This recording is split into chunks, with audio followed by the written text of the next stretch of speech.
বিসমিল্লাহির রহমানির রহিম। উম্মুল মুমিনিন আয়েশা রাদিয়াল্লাহু তাআলা আনহা থেকে বর্ণিত, হারিস ইবনু হিসাম রাদিয়াল্লাহু তাআলা আনহু আল্লাহর রাসূল সাল্লাল্লাহু আলাইহি ওয়াসাল্লাম কে জিজ্ঞেস করলেন, হে আল্লাহর রাসূল, আপনার নিকট ওয়াহি কি রূপে আসে?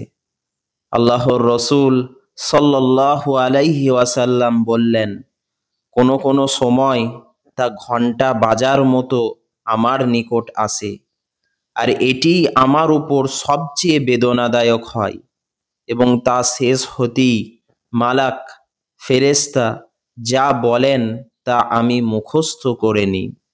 আবার কখনো মালাক মানুষের রূপ ধারণ করে আমার সাথে কথা বলেন, তিনি যা বলেন আমি তা মুখস্থ করে নিই।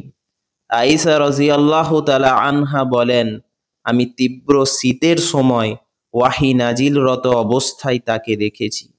ওয়াহি শেষ হলেই তার ললাট হতে ঘাম ঝরে পড়ত।